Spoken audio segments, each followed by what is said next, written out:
What balance should we be at? I already set it for 55.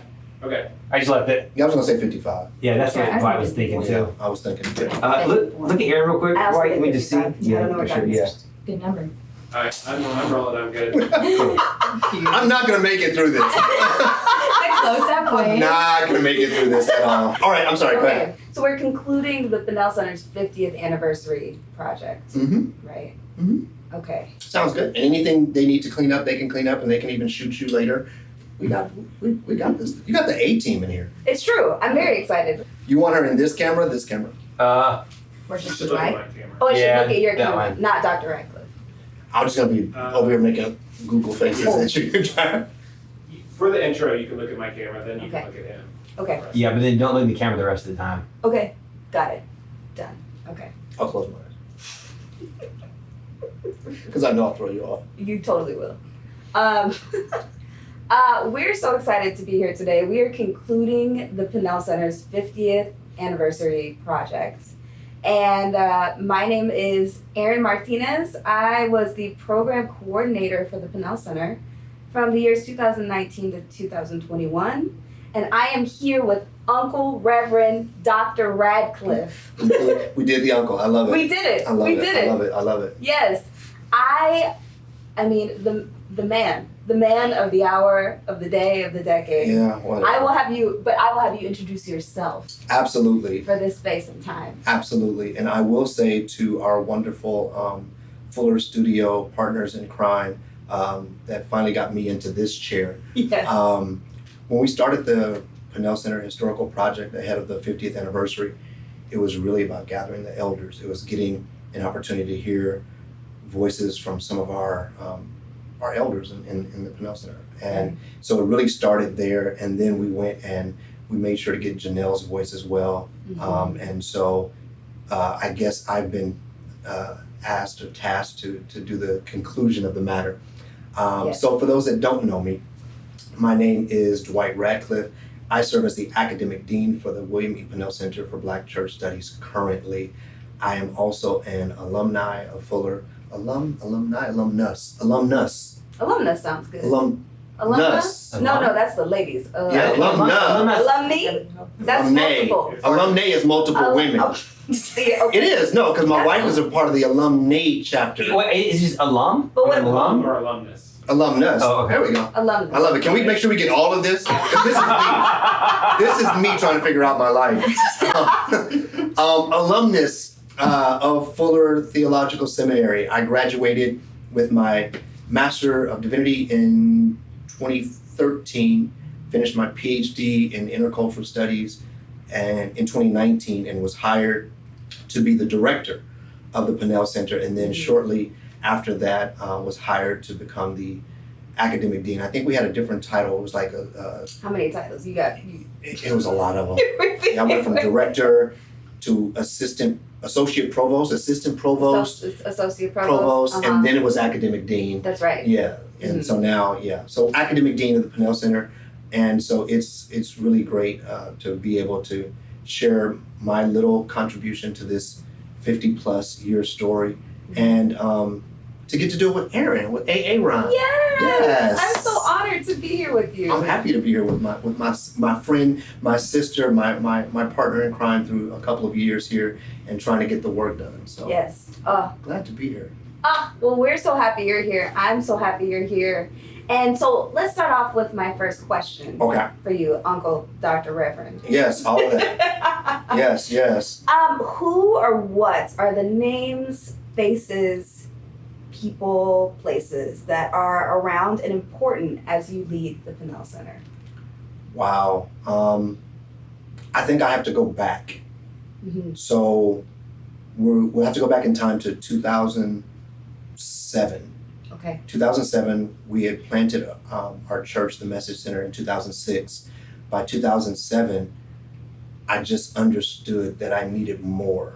Mm-hmm. And I just wanted to go, I wanted to be a better pastor. So I wanted to go to get some theological education. I had a bachelor's degree in biblical studies from a local Bible college, but I just understood that if I was going to be a pastor in this day and age, I just needed more.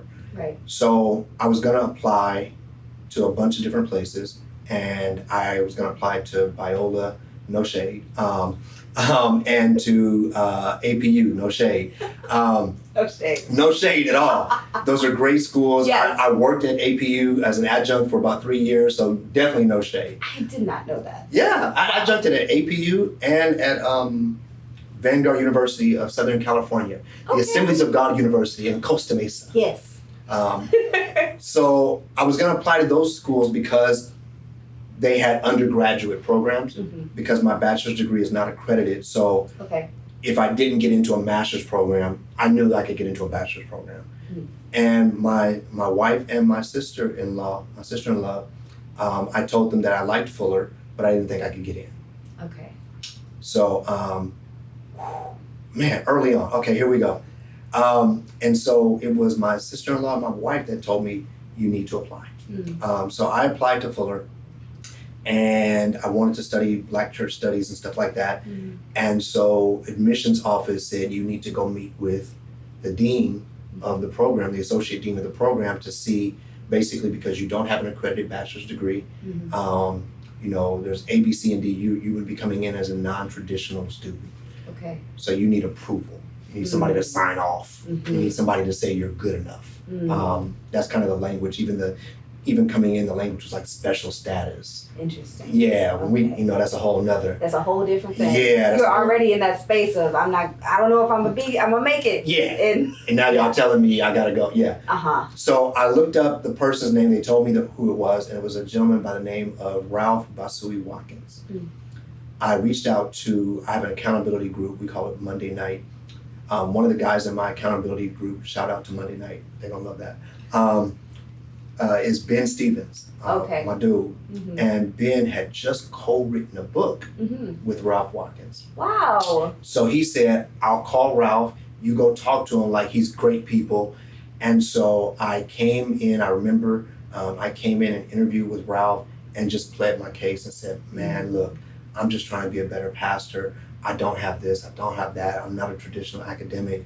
You know, I'm sure I'm gonna get stretched, but can you help me? And Ralph went to bat for me. Wow. Ralph went to bat for me. And so Ralph signed off on it. I don't know what he did behind the scenes, but I know he did something. And so he signed off. I came into Fuller in fall of 2009. Wow. And yeah, and knocked it out the park. Like, enjoyed most of my classes, most of my studies. In my time as a master's student, though, there were a lot of Black faculty here.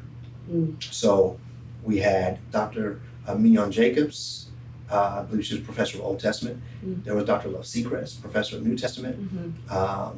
Dr. Jehu Hansels, I think, was here in SIS. I'm trying to remember, I think he left shortly after that, but he was here.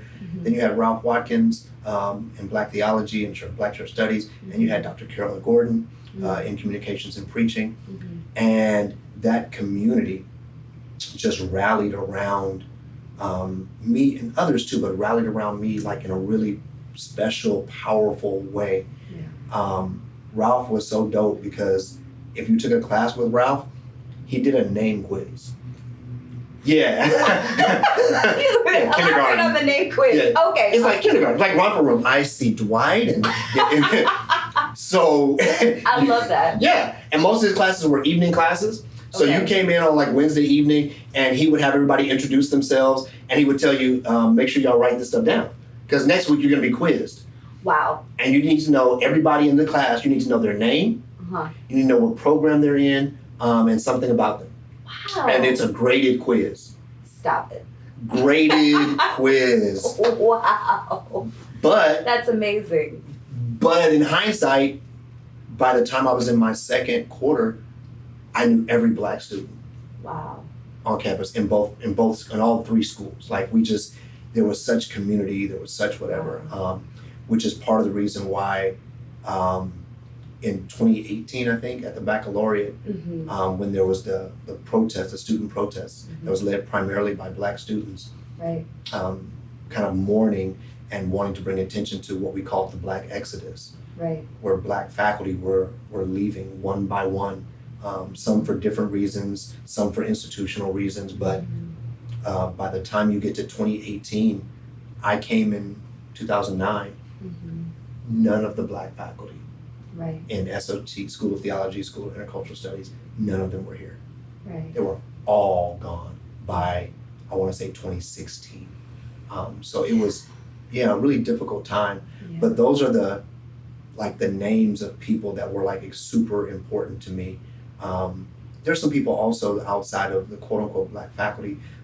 Mark Laberton, our current outgoing president, was really, really instrumental in just seeing something in me and putting me in positions and places where I could have some experiences and where I could kind of grow.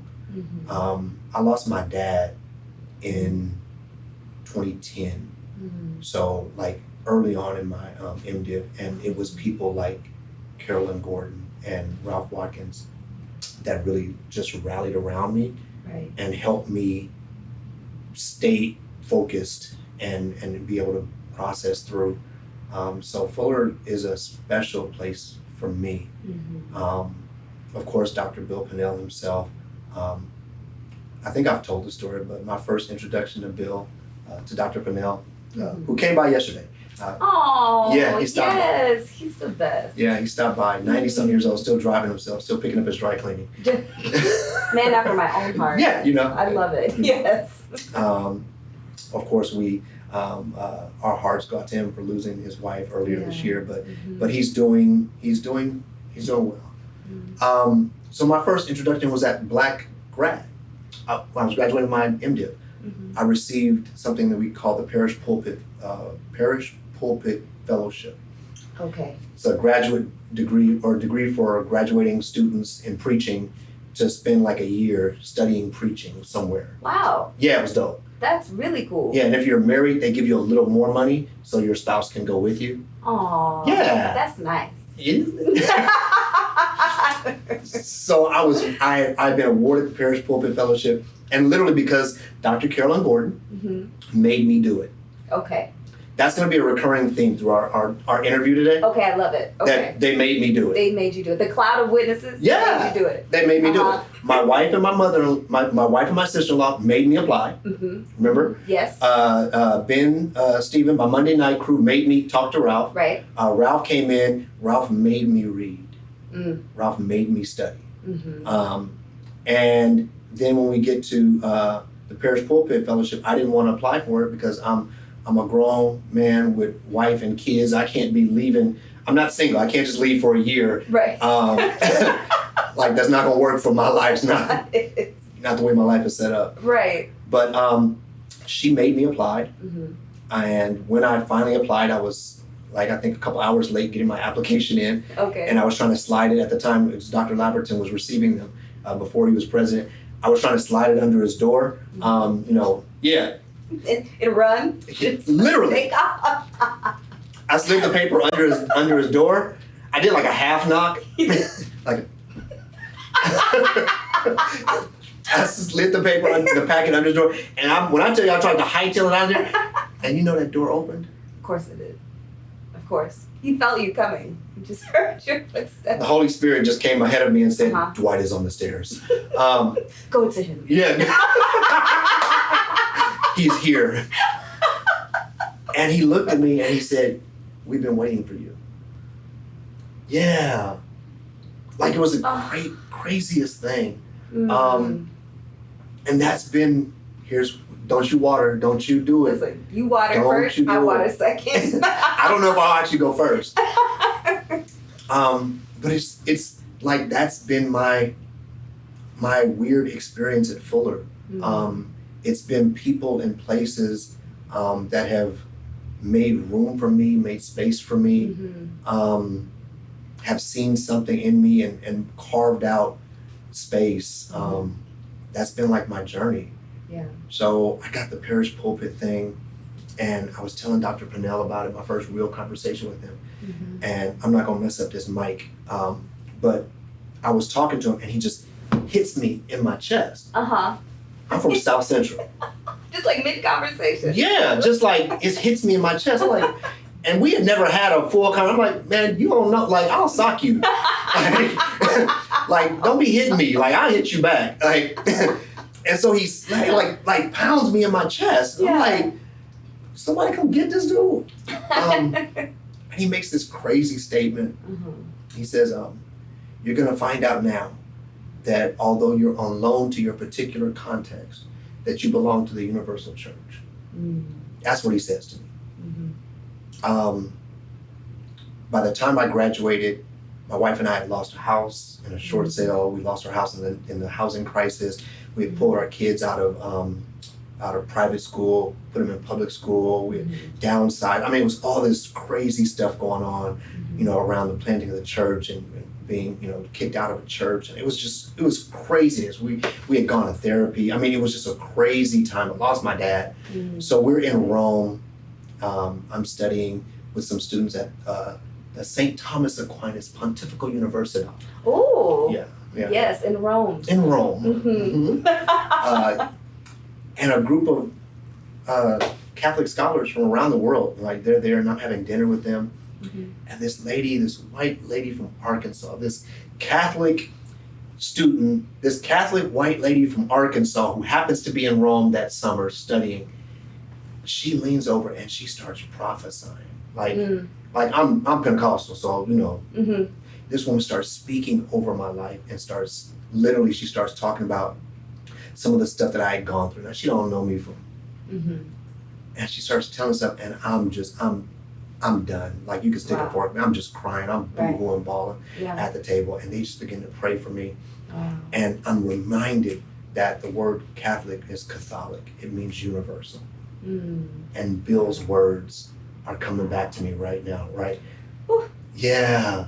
That even though I've been in my context in the Black church and the Baptist and Pentecostal churches, that I belong to the universal church.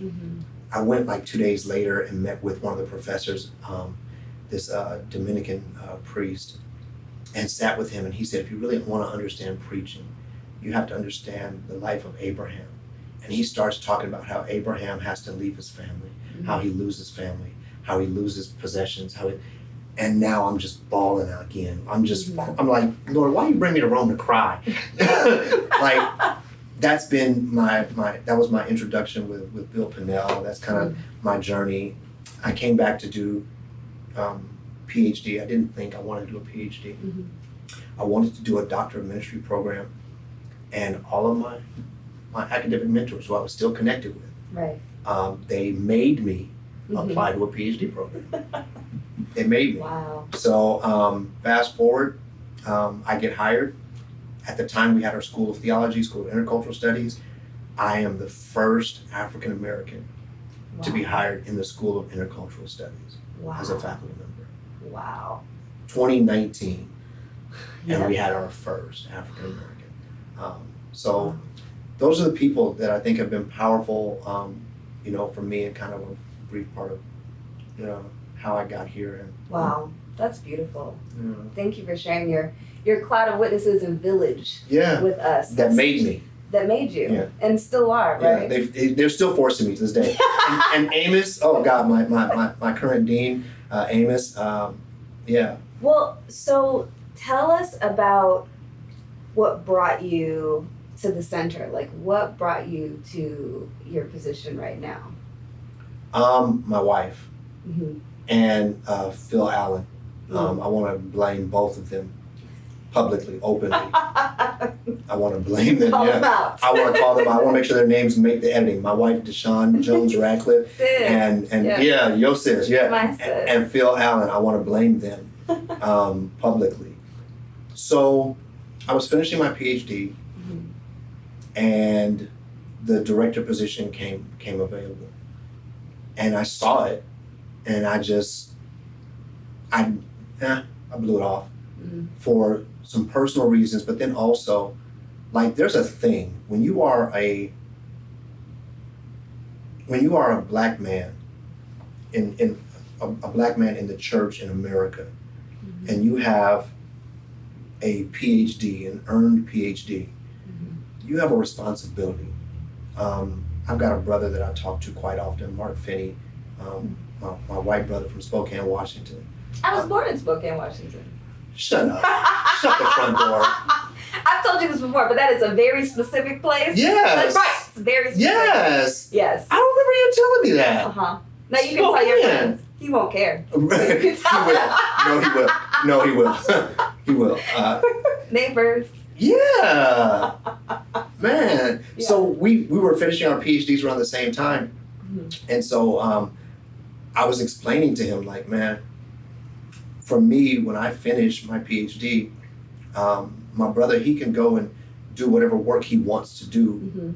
Mm-hmm. Basically, his calling and how he feels aligned with God, but he can do his thing. I said, I don't have that luxury, that I can't align myself with an institution that I don't firmly believe is genuinely making space for people that look like me. Right. Like, I can't. Like, Right. there's my reputation, my character, my integrity.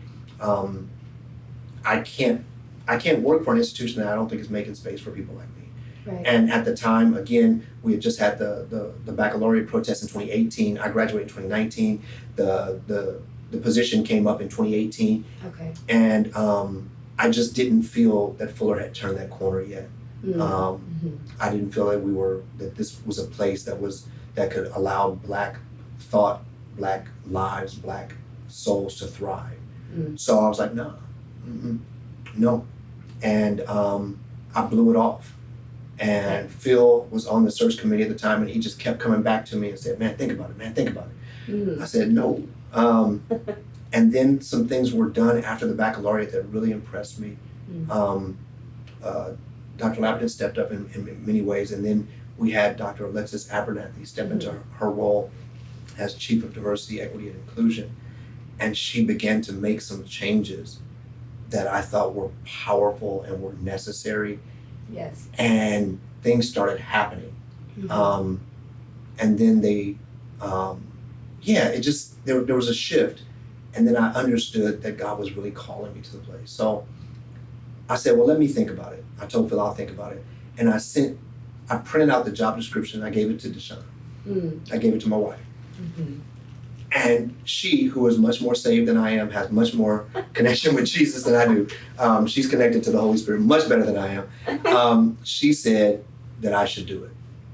And then she reminded me that shortly after Ralph Watkins left, we were on campus for something. I don't remember what it was. Okay. And we were walking past, the big house. We were walking past the big house. And she looked up at the window, and she literally pointed at that window. And she said, that's going to be your office someday. Wow. And she reminded me, and I'm like, oh my God, you did say that. And so I was like, here y'all go making me do stuff again. So I applied, and I'll be honest with you, I was in a space where I wasn't begging for the position. So I was free to be very honest. That's good. And I was so honest in some of my interviews that I told my wife, they're not calling me back. I let it all out. Yeah, there's no way they're calling me back. Mm-hmm. But we're in a place now where I feel a call here to make space and to make disciples. And that's what I think I've been graced to do. I think that God has opened that door for me to do it. So yeah, that's kind of what brought me here. That's why. That's beautiful. Yeah, I feel like you kind of segued into kind of my next question. Good, because I forgot what they were. I completely forgot the questions. That's okay. I thought we were just talking. Like, we're talking. Yeah. We're talking. All right, And I also questions? may or may not have some questions. All right. That's cool. That's cool. So you were talking about what you were brought here to do, what your purpose is. What do you feel is the core of your work at the Pannell Center? You are clearly here for such a time as this. Yeah. Right? This is your space and time. So what is it that is your core work? That I think if I had to sum it up, I think, you're right. I kind of segued into that. It's to make room. Fuller's big on, indispensable formational education, the whole tagline. Right. But, for me, I boil that down to making space and making disciples. That first and foremost, we've got to make space. Like the room that we're sitting in now. Right. I'm grateful for going back to Dr. Velma Union, who first, made the room for us, and people like Janelle that came back and found funding to actually refurbish the space. Right. When students come into this physical space, one of the first things they say is like, I actually feel at home here. So making space Right. where somebody in the African diaspora, regardless of how they identify, Afro-Latina, Black, African-American, Kenyan, Nigerian, second generation Jamaican, I don't care how you identify. Right. When you are part of the African diaspora and you enroll in a PWI, a predominantly white institution, Right. there's just not a lot of spaces where you feel Right. that you feel comfortable. Right. I don't have to code switch. Right. I don't have to, look up and look past Right. images. I see images that affirm me. Right. It's a space that speaks to me. Right. And so I think making space, making physical space, Yeah. making space in classrooms. Yes. You know more than most people the amount of work that this role that I do in advocating for students. Right. Right. Making sure even to this day that our syllabi are diverse. Right. Making sure that students are not learning that, church history started in Germany, Right. in the 1500s, that the church existed before that. Right. Imagine that. So I think that's like part of it. And then making disciples, like giving students space, whether it's via scholarships, Right. fellowships, internship opportunities, Right. publication opportunities, Right. giving them chances to write, to think, Right. to Yeah. show that they've got something. Right. We worked on a research project together. We did. Yeah, our next generation African American Christian leaders. Yes. The publication with mission studies, the international publication where we did all Black voices transatlantic, and offering Fuller students an opportunity to get published in that journal. Yeah, like that's part of my calling. Yeah. That you do such an incredible and a beautiful job with. And I want to focus on personally because as your program coordinator I was so rich, like I was so blessed and just filled up so much in my work that I did with you. And I'm an alumna. Yes, you did it right. You did it right. I did it. I jacked it up, but you got it right. You got it right. I've been practicing in my head. And I would say because I was a student in 2016 to 2018, so in that sweet spot time. Yeah. And I didn't have that space. I didn't even know where the Pannell Center was. I worked part-time and I went to school part-time. So the formation and the enrichment that I got working here was more than I ever got as a student, which I was so blessed by. Wow. By you and your leadership, and something so special that I think that you've created that I'd love for you to talk more about is the Emerging Black Scholars cohort and program that I just was like a fly on the wall kind of. I was in there, I was writing notes, and I was just there, and I was like, this is amazing. Yeah. So I'd love for you to talk more about that because that is truly like the Wakanda. Like this is the Wakanda, but like the mini Wakandas, like it's just like out of this world what you do for students. That is my baby. If the Lord tarries and Fuller is still here in 50 years and the world is still here in 50 years, Yeah. I'm just saying. I would want that program to continue. I would want that to be part of like my legacy, my inheritance that I leave to Fuller and to the Pannell Center. So when I got hired as the director, I had a couple of kind of trips that coincided with stuff. So as I started to travel, I would reach out to Fuller alumni, because alumni is plural and it includes male and female. Multiple. That's good. I reached out to Fuller alumni and I just started going to dinner with them and having sessions with them and trying to figure out like what worked for you, what was great and what wasn't.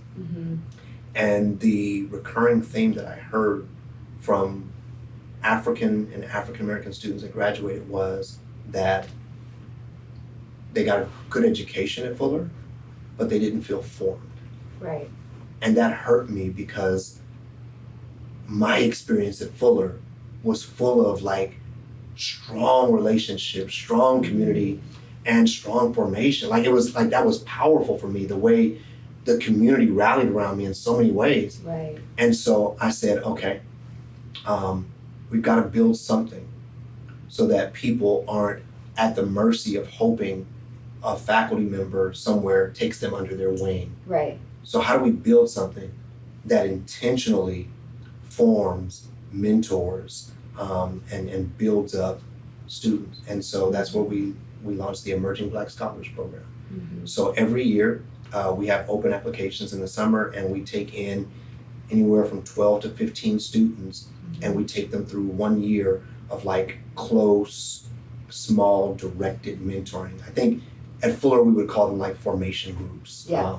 Right. Yeah, so we put them in the room with people like Jamar Tisby and other scholars, and Natasha's a strong Natasha. guy. Yeah, she just published another book. She did. Yes.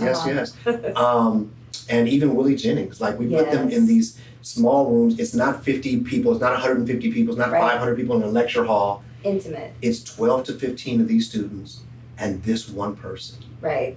Oof. Yeah, and you get a chance to hear their journey, Right. not just their book, Right. but how did you get there? Right. You as a fellow Black scholar, Right. what did you have to navigate? How did you get to where you were? What are some of the classes that you took? What are some of the degrees? Like, how did you get there for real? Right. Help me navigate the space. And then, many of these sessions, like our students walk away like encouraged, knowing that somebody else can do it. Right. So here's another name drop, a name shout out. Okay. Fuller, because of Fuller, I got connected to J. Alfred Smith. Okay. And Yes. J. Alfred Smith is one of our last fathers of that civil rights generation. Yeah. And J. Alfred Smith is a dear mentor. That man is a beautiful human being. Love him to pieces. And so he taught a summer class, African American spirituality. And so I took that class with him, and it changed me in a deep way. And that man you could not take his class. Why? Because I would cry? Literally. See? Because J. Alfred Smith will sit there and halfway through his lecture will just start crying. Stop it. And so I'm sitting there in class, and I'm like literally trying to keep it together. That's a lot because you don't cry like that. I don't cry a lot, but when I cry, it's over. Over. Yeah, It's like done. I'm not one of the people that feel like I'm against crying. I just don't cry a lot. But once I'm there, done. it's a deep cry. Like we gonna travail. We gonna ugly cry. We gonna cry out, call out to the ancestors. I love it. Yeah. So I met J. Alfred Smith through there. J. Alfred Smith did something that helped change the trajectory of my life. He brought in a gentleman by the name of Reggie Williams. Reggie had just finished his PhD, writing on Bonhoeffer, Bonhoeffer's time in Harlem. And he brought Reggie in to talk to us about the work that he had done, but also because J. Alfred Smith gets it. He wanted this group, and it was a mixed group. It wasn't just Black people in the classroom, but he needed Black scholars to be able to see an earned PhD, to see a PhD in their midst that was going on. At that time, I think he had just gotten hired at Baylor. He was going to Baylor. It did something for Dwight Anthony Radcliff Jr. To be able to reach over and touch Reggie Williams. Right. And Reggie has, he's worked with the Pannell Center, he's done some stuff with us. But for me to be able to just touch, to be like, oh, you real. Right. Shout out to my girl, April Showers, an Afro unicorn. Yes. Like to know. Yes, like you exist. You exist. The representation. Yeah. Here in the building, in the room.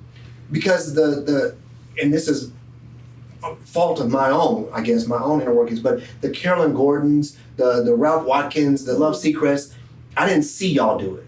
Right. So y'all just are there. Right. But to see that Reggie had just done this, right, like, man, and then to be able to talk with him, maybe I can do it too. And knowing how powerful that was in my formation, right, that's what EBS is about. It's giving other scholars the opportunity to see, here's another woman, here's another man, here's somebody that looks like me, here's somebody that grew up where I grew up, here's somebody from Spokane. Right, exactly. that did it, and you can do it too.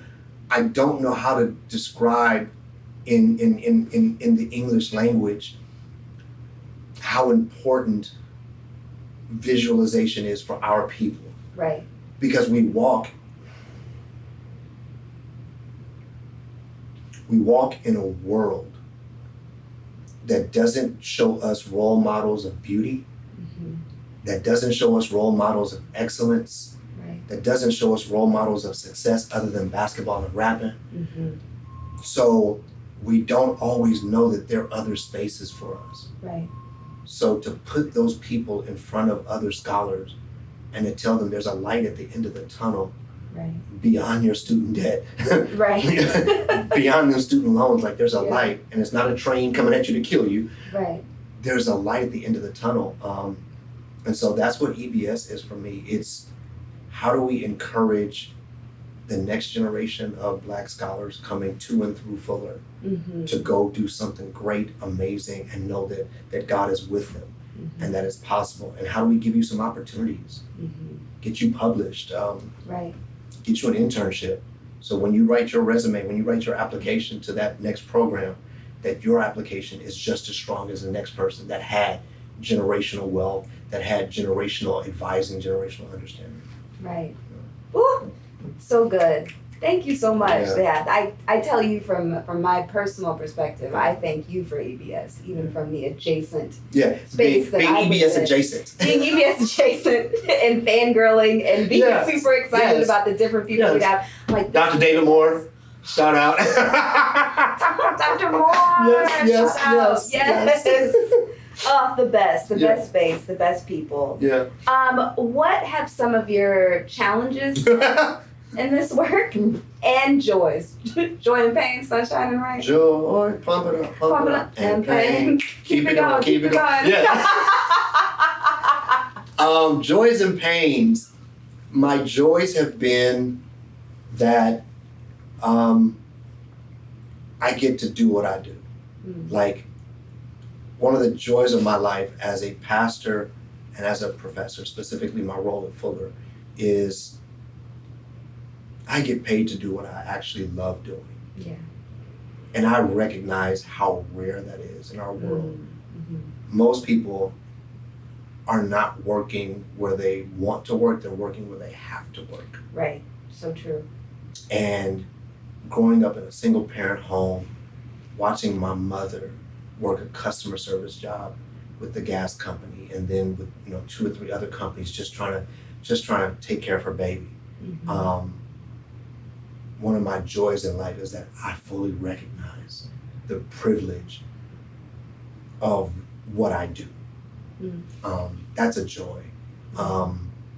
It's a joy to walk with students. And I think that's my pastoral hat, but graduation, yeah, I'm serious. Like, graduation was so powerful this year, not just because it was in person, but I got to see people that I remember. Like, you started crying, now you're making me cry. I hate you. I hate you. We knew it was coming. Yeah.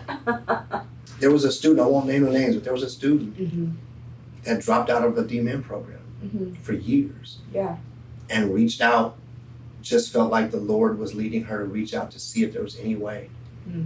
And we, it was rough. Yeah. But we got her through and she graduated. So to see her walk the stage. So powerful. To see people that I remember, when, because the behind, Yeah. going into challenges, the behind the scenes stuff. Right. As much as I love Fuller, we are still historically a white institution, and there are just things that we do. There are things that PWIs do that don't nobody else do. Right. And there are things that are harmful to other students of color, other BIPOC students, but specifically to students of the African diaspora. There are things that happen in these spaces that are harmful. Right. So, my joys are seeing students finish. I got the privilege to create a degree program. Yes, you did. To create. The most fire degree program just and the work that went into that, I already know. Who says that? Right. Okay, I don't know if this is gonna make the A roll or not. I'm a black kid who grew up in South Central Los Angeles in a single parent home. That's, I'll call my mama right now. And my mama is, there are certain things that happen in my life right now. And my mom is just speechless. Like she just looks at me and walks away. Like she can't even put the words together to talk about how proud she is. And so I think one of my joys, man, is I'm a black kid from South LA that grew up in a single parent home. I didn't have a whole lot, and God has graced me to be able to do what I do.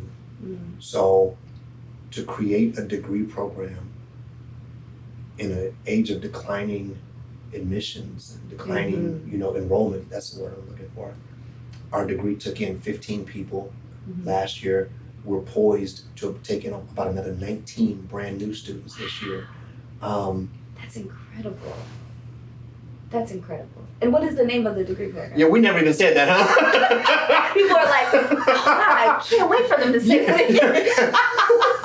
The Master of Arts in Justice and Advocacy. Yes. But I got a chance to be a part to lead that program. I didn't do it by myself. We had, great faculty, Dr. Aaron Defoe Hunter, Dr. Tommy Gibbons, Dr. Sung Chun Ra. I'm getting in trouble, Dr. Johnny Ramirez Johnson, Dr. Alexia Salvatierra. We all worked hard, to put this together. Aside from all of our admissions and our grammar staff that helped us, Kaylee and Angie and Shannon and Susan and so many, I'm getting in trouble. But the point is, we launched this degree for practitioners.